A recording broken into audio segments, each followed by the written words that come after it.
Hey everyone, so I'm gonna do, this is my first screencast of trying to do a PowerPoint presentation. So I'm gonna do human health and environmental risk, and hopefully this will work.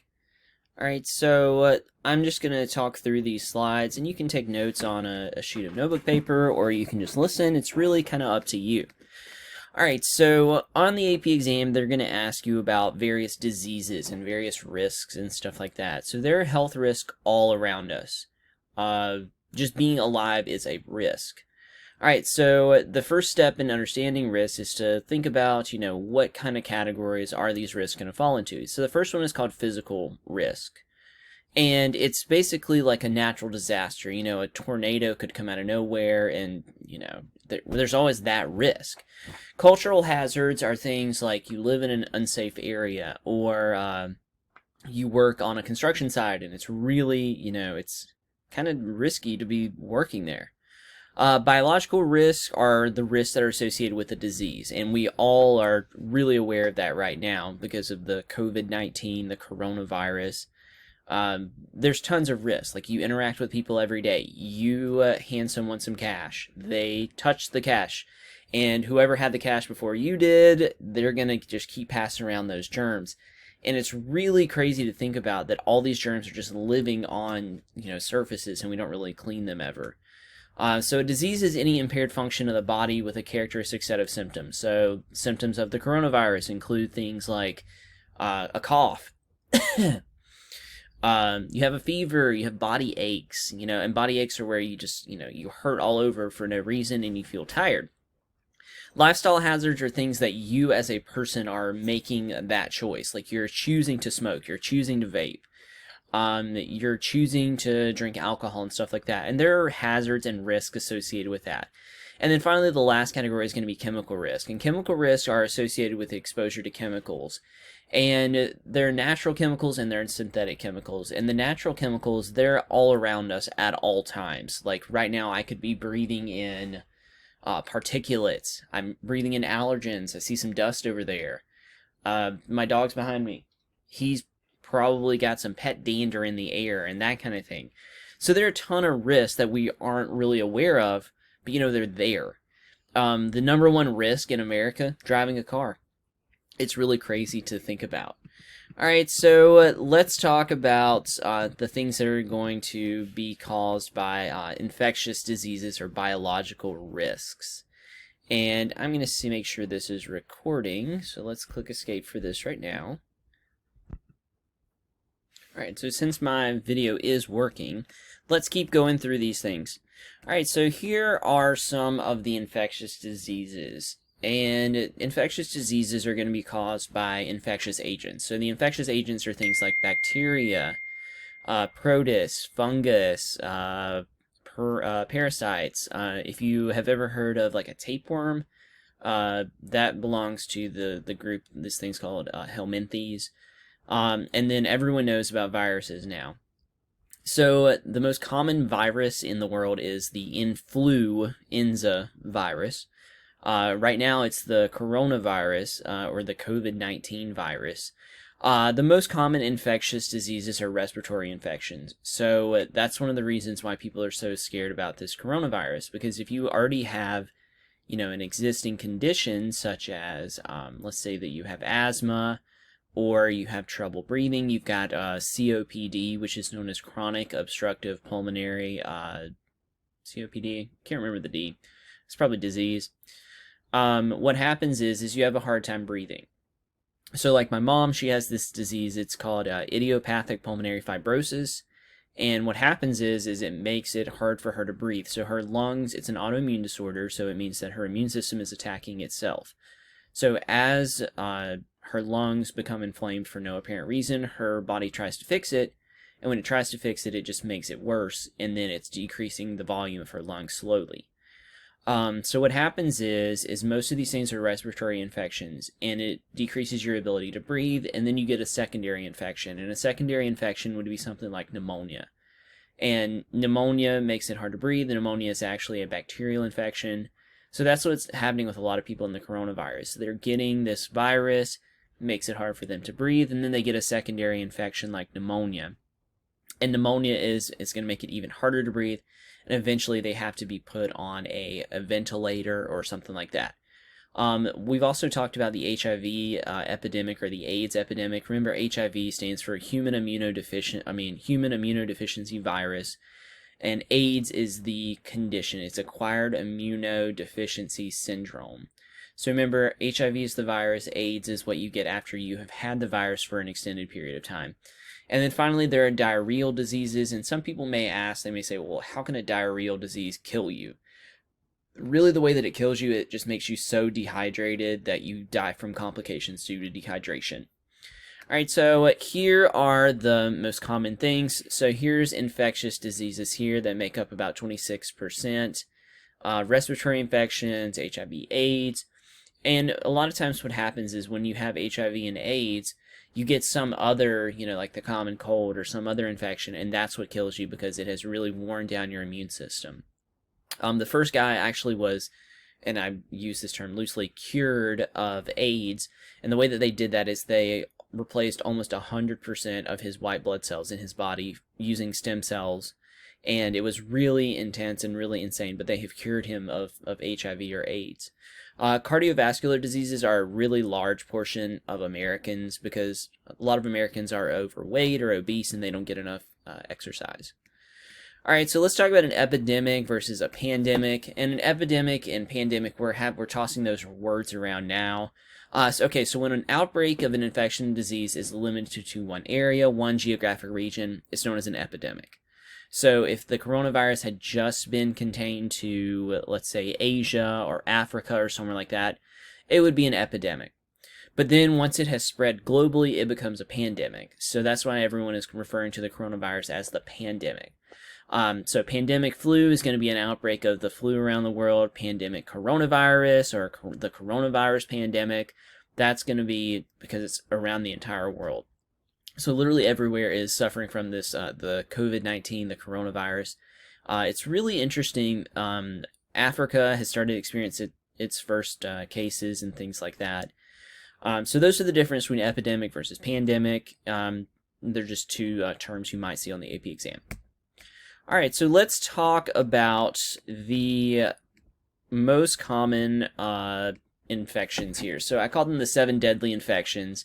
So here are a list of the number of people that it kills every year and the name of the disease or the infection. All right, so pneumonia and influenza. So the flu is also known as influenza. So most of the time what happens is people get the flu, and like I said, if you're part of a sensitive group, like you already have asthma or you already have some sort of COPD or something like that, then you're gonna, be more prone to get pneumonia if you have the flu, and then that most likely will kill you. All right, so human immunodeficiency virus, which is HIV or AIDS, that's going to kill about 2.1 million people a year. Most of those people are in Africa or sub-Saharan Africa. Diarrheal diseases, those are mostly caused by drinking contaminated water or eating contaminated food. Most of the time, the water or the food has been contaminated with human feces, which is pretty nasty to think about. So that's really common in places like India or Mexico, a lot of places like that don't have access to clean water. Tuberculosis, which is also abbreviated TB, it was the subject of, what's that movie with Moulin Rouge, that's the name of it. So Nicole Kidman, she had tuberculosis in Moulin Rouge. Some people call it TB, they used to call it consumption, all those different things. All right, so tuberculosis is still a really big deal. If you have tuberculosis, then it's airborne and you spread it to other people. As a teacher, I had to get a test for TB, and what they do is they take this thing and they embed it into your arm, and then you go back in 24, 48 hours and they read the test. And they read the test and they just measure how big it gets, and if it swells up really big, then you have tuberculosis, and then you have to you have to take all these meds and stuff like that. Malaria, you probably know what malaria is. Malaria is where you have a mosquito or something. It's carrying this disease, then it bites you, and then stuff like that. Hepatitis B is a liver disease, and then measles, you probably know what measles are. We thought we eradicated measles, but then people stopped vaccinating their kids and stuff like that, so now measles is actually back on the rise. Alright, so let's talk about the flu. Alright, so influenza, it's most commonly called the flu. It's very contagious. It's caused by a virus. So the flu virus you may have heard of before. Since it's a virus, you can't really use antibiotics to fight it because the antibiotics are just going to kill the bacteria. So this is what's driving me crazy. People, they keep saying, oh gosh, I'm going to get this hand sanitizer and it's going to kill the bacteria that's causing the coronavirus. Technically, no. Viruses aren't really alive or dead. You can't really kill them. A virus is just using your cell's machinery to make more copies of itself. So basically what a virus does is it goes into one of your cells, and then it just starts making more and more of itself until eventually your cells explode, and then that launches the virus elsewhere. There are actually two different types of viruses. One is called the lysogenic virus, and then there's the lytic virus. And the lysogenic one is going to be one like chickenpox or something like that, that inserts itself into your DNA. And then at random times, it'll just pop up. Most of the time is when you're stressed or you have some other underlying condition. The lytic virus is going to be the one that just keeps using your cell's machinery, and it just keeps pumping out more and more of itself. All right, so you can get vaccinated to avoid getting the flu, but that's only about 10 to 20% effective. A couple of years ago, I think it went down to 8% effective. And how they do that is they try to figure out, what strain of the flu is going to be most common this year, and then they make the flu vaccine for that one strain of the virus. But a lot of times it's really difficult to, predict which one is going to be the worst one. Here's some flus that have made the news, like the avian flu, the H5N1. A ton of people had swine flu back in 2008. If you expose yourself to poultry, like you work with chickens or geese or something like that, you're more likely to get the bird flu, which is the avian flu. And if you work with pigs or something like that, or some other swine, then you're probably going to get the swine flu. Again, this COVID-19, the coronavirus, is causing a ton of stuff like this. It's really interesting, but it's also really scary. All right, so let's talk about HIV or AIDS. All right, so here is basically the gist of HIV or AIDS. So HIV is the virus. It infects people. And how does it transmit from one person to another? One way is unprotected sexual intercourse. The next way is going to be sharing a needle or a syringe with someone who has HIV or AIDS. And then an infant or a fetus can contract HIV from its mother. So what happens is the virus is a retrovirus, and what it does is it gets into your cells, and then it just keeps creating more and more versions of itself, and it attacks your immune system, your white blood cells and stuff like that. So it compromises your immune system, and it makes it really difficult for you to fight off an infection. So whenever you have, you get a cold or something, you don't have anything to fight off the common cold. So then what happens is you get really sick from just something that your body should have fought off normally. Usually it can take a really long time for AIDS to develop. Magic Johnson has had AIDS for 20 years. And like I said earlier, one person has been cured of AIDS, but then again, they replaced 99% of his white blood cells with new white blood cells from stem cells.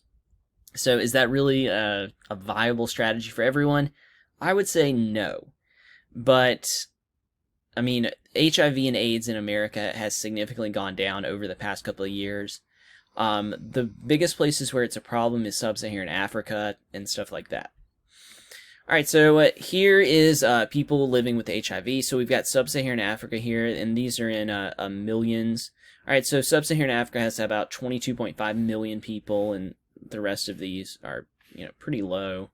All right, so here is HIV. How did HIV start? A lot of people are really curious, and if you've seen the movie, it's called, I think, Outbreak on Netflix or Hulu or something like that. It's basically kind of like that.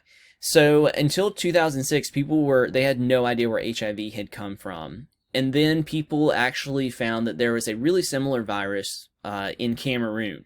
And it was in this wild population of chimpanzees. And what they thought is they thought that local people were exposed to this version, the HIV that was in the chimpanzees, when they were eating or butchering those chimps. Yikes. Yeah. Eating chimpanzees and stuff like that is really common in this area of the world. So it's really interesting. This virus must have mutated, and then it, infected humans. And now more than 33 million people in the world are infected with HIV, which is really crazy to think about. All right, so how can we treat HIV, or how can we slow down HIV? The only real thing that you can do is give people antiviral drugs. And what you do is it basically disrupts the retrovirus's ability to keep making versions of itself.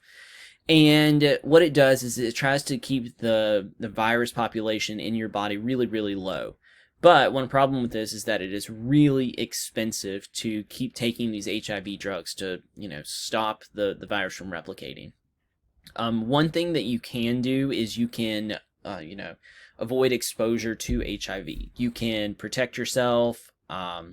We can have free HIV testing at clinics and all kinds of stuff like that. Most of the time, the HIV is treatable.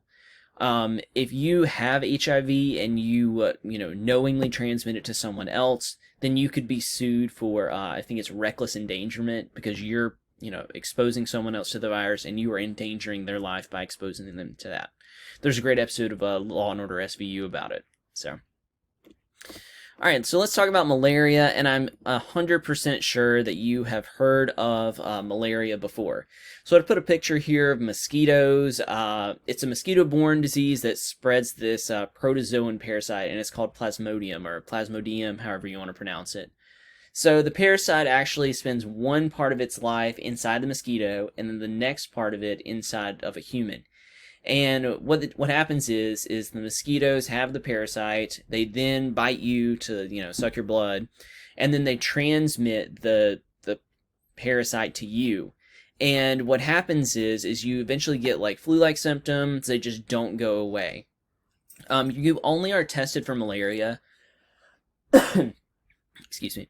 If you have been to Africa recently or something like that, they can give you medication to treat malaria. And if you're going to go to Africa, you can take preemptive pills that will prevent you from getting malaria. So every year, about 300 to 500 million people in the world get malaria, which is crazy to think about. Most of them are in Africa. Spraying DDT, remember DDT from Rachel Carson's book, Silent Spring? Spraying DDT can get rid of mosquitoes, but then it's also going to lead to other problems like, cancer and stuff like that. So it's really kind of a toss-up. It's, do you want to have malaria, or do you want to get rid of these mosquitoes and you want to, not get malaria?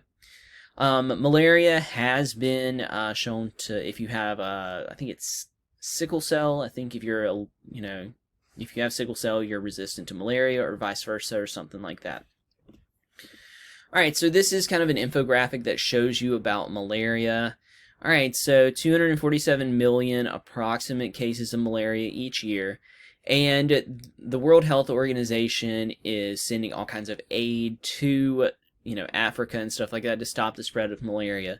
But sometimes what happens is people like warlords and stuff in the villages will take the malaria medication and hoard it, or only give it to people for an extravagant amount of money, which is insane to think about. So just if you're gonna go to Africa, or if you're wear some like DEET or something like that if you're going outside for mosquitoes. All right. So let's talk about diarrheal diseases. All right, so diarrheal diseases are whenever you drink contaminated water. And contaminated water usually gets contaminated by human feces or something like that. Here are the most common diarrheal diseases. The first one is called cholera. All right, so you may have heard of this book, Love in the Time of Cholera, or something like that. And basically what happens is it's a often fatal bacterial disease. It causes severe vomiting and diarrhea. And again, you're going to die from the dehydration and stuff like that. Dysentery is another one. It's caused by bacteria or parasitic worms. Makes you have bloody diarrhea, fever, abdominal cramps, all kinds of disgusting stuff like that. And again, most of the time you're going to die from having, you don't have enough water, or your electrolytes get off. And then you're probably going to have to be hospitalized after that. All right, so if you're going to go to a less developed country or something like that, make sure you know what's in the water or something like that, because sometimes if you're eating or drinking this water, or you're drinking the water, it could be contaminated and you don't know it. All right, let's talk about tuberculosis. All right, so I want to show you this picture first. Actually, I think I deleted the picture. Anyway, so there used to be this old commercial, and it used to say, "If only you could see your cough." And this woman would cough, and then like all this blue stuff would just go everywhere, kind of like the smoke monster on Lost. All right, so tuberculosis is this really, really highly contagious lung disease. It's caused by a bacteria, so it's called Mycobacterium tuberculosis, and it affects your lungs. So how would we spread tuberculosis? So we would, someone with tuberculosis would cough in the room, and then everyone who was in that room would breathe in that air for several hours. So let's say if we were in the same room at school or something, I would cough and I had tuberculosis, and then after, you were in there for 45 minutes breathing in that same air with me, you would probably get tuberculosis as well. One of the most common reasons that we haven't eradicated TB is that you could have TB, but you could not have any of the symptoms, and they call those people carriers. So the World Health Organization, or the WHO, estimates that about a third of the population has TB, but they don't have the disease. So they don't have any of the symptoms, but they've got the bacteria, and every time they cough, they're just releasing it into the air. So it's kind of terrifying with all these risks out there, like all these biological risks. It's really insane. A couple of years ago, a janitor at a Greenwood County school in South Carolina had tuberculosis, but he had none of the symptoms, and they had to get a tuberculosis test to interact with the public and interact with kids, and they found out he had tuberculosis. So then they had to have literally everyone in the school that he worked at tested, because he was breathing in the same room as other people. And it's really scary to think about. So if you're in an open, like in a room with someone, one of those people may have tuberculosis. So don't let it stop you from getting out, in the world. Well, you should probably be staying at home right now. But each year, 9 million people develop the disease. 2 million of them die every year, which is really sad. All right, so let's talk about hepatitis B. And I want to show you, I thought I had a nice picture of what jaundice is. So hepatitis B is this viral infection. It's going to attack your liver. And if you didn't know this, your liver is responsible for like detoxifying your blood and all kinds of stuff like that. So how can you get hepatitis B? You're going to, get it through the blood, other fluids of an infected person. So if you had unprotected sex with someone who had hepatitis B, they could transfer it to you as well. So here are the symptoms: jaundice, dark urine, extreme fatigue, vomiting, and eventually what's going to happen is liver failure. So jaundice, if you didn't know this, is when your body has a hard time getting rid of the protein bilirubin. And bilirubin is a waste byproduct that travels in your blood. It's the protein that makes your urine yellow. So what happens is since your liver isn't detoxifying your blood, that's just going to build up in your bloodstream. And then jaundice is when you have like the yellow skin. If you have jaundice as a kid, like as a baby, it's really easy to treat. They'll just put you underneath a UV light, because probably, you're a child, you're a baby, your liver is going to catch up with, excreting the bilirubin. But if you are, an adult, it's going to be a lot harder. And most of the time, these people die from complications due to hepatitis B. So they'll get cirrhosis of the liver. They'll get liver cancer.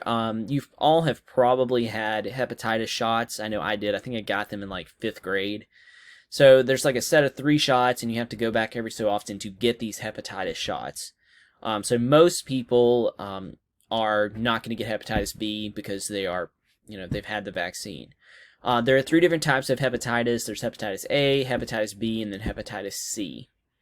All right, let's talk about measles. All right, so measles is also called rubeola, and as a child, you probably got the MMR vaccine, so measles, mumps, and rubella, and it's basically caused by this virus that you can get through coughs and sneezes. On the PowerPoint before I took off the picture, it basically just has like a giant rash, and it looks really disgusting.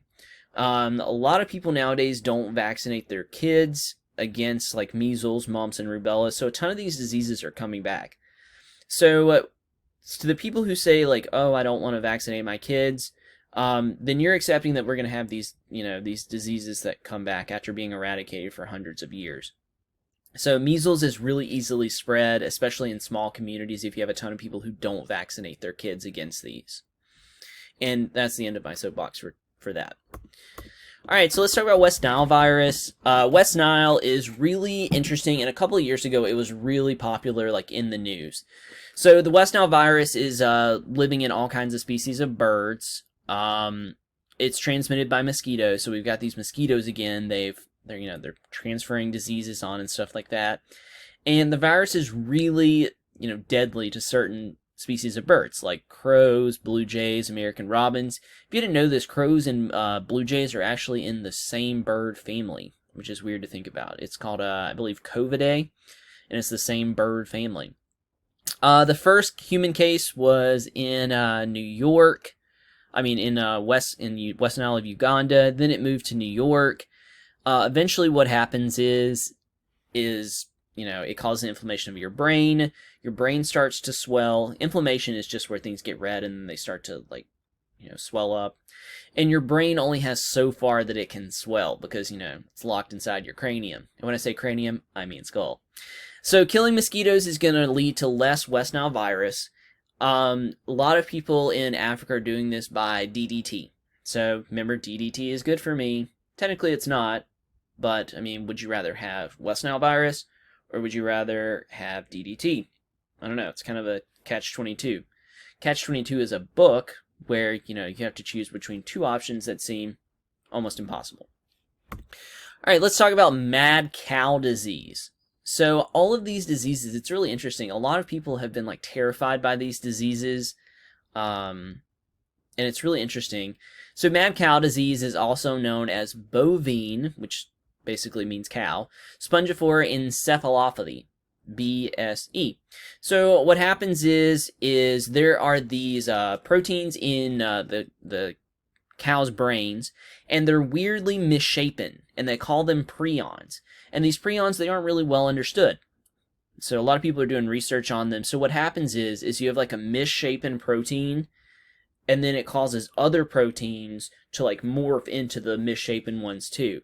So it's kind of like a domino effect. So you have one prion, and then the other ones just keep mutating. It's really odd. So how do humans get BSE? They get it from eating meat from infected cows. And this was a really big scare in the United Kingdom or England, I think during the early 1980s and stuff like that. And then it came back during the 2000s. People were terrified of mad cow disease. So anyways, why is it called mad cow? Because it makes the cows act crazy. So anywho, that's mad cow disease. If you want, you can watch this video. This video is about England and how they're dealing with mad cow disease and stuff like that.